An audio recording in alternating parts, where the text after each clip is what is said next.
Pressure কুকারে আপনারা কখনো তেল দিয়ে দেখেছেন কিংবা গ্যাস শেষ হলে কি আপনারা চিন্তায় পড়ে যান? একটি ছুরির সাহায্যে কখনো আপনারা মটরশুঁটির খোসা ছাড়িয়েছেন? এমনই কিছু ছোট ছোট অসাধারণ টিপস আপনাদের সঙ্গে শেয়ার করব। আশা করছি টিপসগুলো অ্যাপ্লাই করলে আপনাদের প্রত্যেক দিনের কাজ সহজ হবে।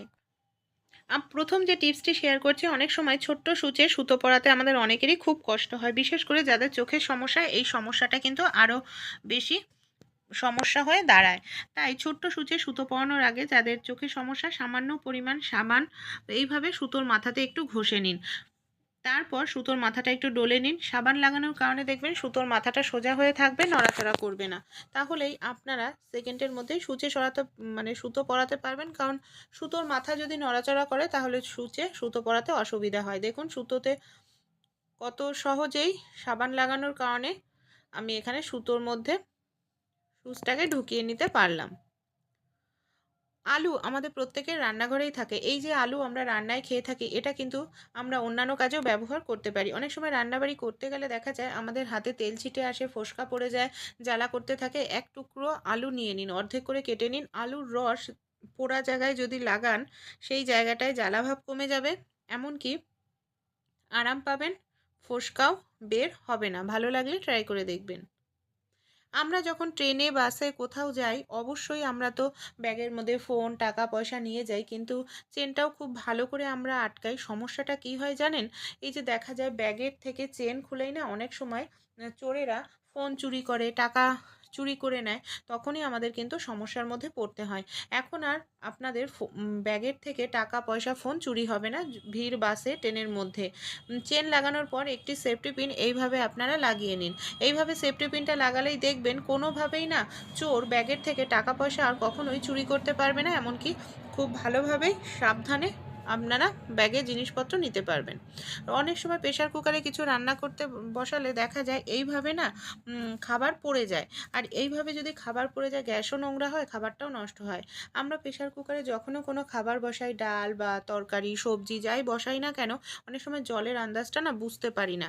আর যার কারণেই আমাদের এই সমস্যাটি দেখা দেয়। জলের পরিমাণ যদি বুঝতে না পারেন, অবশ্যই এই কাজটি করবেন যে সিটির জায়গাটা আছে না, সিটির জায়গাটায় সামান্য পরিমাণ একটু তেল আপনারা লাগিয়ে নেবেন। সিটির জায়গায় যদি আমরা এইভাবে সামান্য একটু তেল লাগিয়ে নিতে পারি, তাহলে জলের পরিমাণ যদি বেশিও হয়, তাও কিন্তু আমাদের খাবারটা কখনোই পড়ে যাবে না। আমি আপনাদের খাবার রান্না করেও দেখাচ্ছি যে কত সুন্দরভাবে সিটি উঠতে থাকবে। দেখুন কত সুন্দরভাবে সিটিটা উঠছে, কিন্তু খাবারটাও পড়ে আমাদের নোংরা হচ্ছে না বা খাবারটাও নষ্ট হচ্ছে না। ভালো লাগলে ট্রাই করবেন। আমরা মিক্সার জারে প্রত্যেকেই কিন্তু মশলা করে থাকি। কোনো কিছু পেস্টের জন্য মিক্সার জার ব্যবহার করি। কিন্তু মিক্সার জারে কোনো কিছু মশলা বা পেস্ট করতে গেলে অনেক সময় যে ভুলটা হয়, ঢাকনার মধ্যে আমাদের কি হয়, মশলাটা লেগে যায়। এর কারণে অনেকটা মশলাও নষ্ট হয়, ঢাকনাটাও নোংরা হয়। তাই মিক্সার জারে যখনই আপনারা কোনো মশলা পেস্ট করবেন বা কোনো কিছু পেস্ট করবেন, এইভাবে যে তেলের প্যাকেট হয় বা দুধের, দইয়ের প্যাকেট, এইভাবে রেখে তার উপর ঢাকনাটা আটকান। এতে দেখবেন খুব সুন্দর মশলাটাও করা হবে, এমনকি ঢাকনাটাও আপনাদের নোংরা হবে না। আমি পেস্ট করে নিয়েছি, এবার আমি আপনাদের দেখাচ্ছি যে দেখুন ঢাকনাটা এখানে আমার একেবারে কিন্তু পরিষ্কার রয়েছে।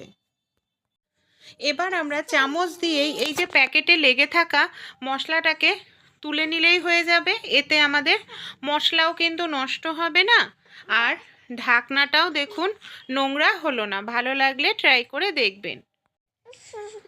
পরবর্তী যে টিপসটি শেয়ার করব, আমরা শীতকালে সবাই কম বেশি এই ধরনের শাল, চাদর ব্যবহার করে থাকি। অনেক সময় কাজ করতে গেলে না অসুবিধা হয়, বারবার চাদর, শাল জড়াতে গেলে খুলে যায়। তাই এইভাবে আপনারা ইউজ করতে পারেন। চাদরটাকে মেপে নিন সবার প্রথমে আপনাদের কোমরের মাপ মতো, যে কতটা বড় রাখতে হবে। তারপরে সেফটি পিন নিয়ে নিচ্ছে, কোনো রকম সেলাই কাটিং করার প্রয়োজন নেই। খুব সুন্দরভাবেই কিন্তু আপনারা শাল, চাদর ব্যবহার করতে পারবেন, বা কোথাও ঘুরতে গেলেও, স্কুটি চালালেও অসুবিধা হবে না। আমি এখানে সেফটি পিনের মধ্যে দুটো পুঁতি দিয়ে দিচ্ছি। এতে কি হবে, পুঁতিটা সামনে দেখা যাবে, সেফটি পিনটা ভেতরে থাকবে। দেখুন এইভাবে দিতে হবে। কিছুটা গ্যাপ দিয়ে আবারও আমি একটি সেফটি পিন দিয়ে দিচ্ছি। তারপর পুঁতি ঢুকিয়ে নেব আর সেফটি পিনটা আটকে নেব। এইভাবে আপনারা যদি ব্যবহার করেন, আপনারা শাড়ি, চুড়িদার, জিন্স টপ কুর্তির সঙ্গেও ভালো লাগবে, এমনকি বারবার গায়ের থেকে পরেও যাবে না, ঠিক করারও প্রয়োজন পড়বে না। এই দেখুন কতটা সুন্দর লাগছে, যে কোনো ড্রেসের সঙ্গেই এটা মানিয়ে যাবে, দেখতেও ভালো লাগবে, সেই সঙ্গে আপনাদের পুরনো শাল কুর্তিও নতুনভাবে ব্যবহার করতে পারবেন। আর ঠান্ডা লাগারও কিন্তু কোনো রকম সম্ভাবনা থাকবে না। আর সামনেটা যেহেতু পুঁতি রয়েছে তাই দেখতেও কিন্তু সামনেটা ভালো লাগছে। তাছাড়া এটাকে আপনারা এইভাবে হাতার সাইডের দিকেও কিন্তু রাখতে পারেন, তাহলেও কিন্তু দেখতে ভালো লাগবে।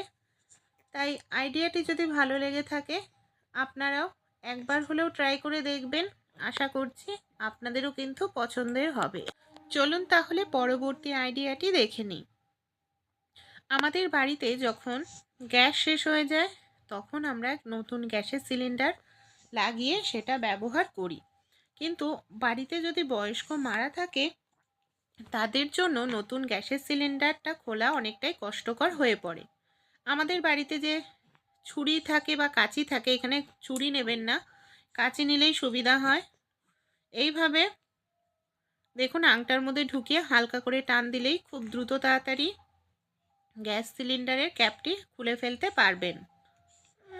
এই ধরনের যে শাকগুলো হয়, মেথি শাক, বেতো শাক, এই ধরনের শাকগুলো কাটতে অনেক সময় একটি একটি করে পাতা ছাড়াতে অনেকটা সময় লেগে যায়। তা আমাদের বাড়িতে যে চিরুনি থাকে, অবশ্যই পুরনো চিরুনি নিলেও ভালো করে আগে ধুয়ে নেবেন। চিরুনির সাহায্যে এইভাবে টান দিলেই দেখবেন শাকের কচি ডগাটা খুব সহজেই আপনারা আলাদা করতে পারবেন, এমনকি শাকের পাতাটাও আলাদা হবে। একটি একটি করে আপনাদের শাকের পাতা বাছার প্রয়োজন পড়বে না, এমনকি অল্প সময়ের মধ্যেই আপনারা অনেকটা পরিমাণ শাকের পাতা এখানে বেছে নিতে পারবেন। ভালো লাগলে ট্রাই করে দেখবেন।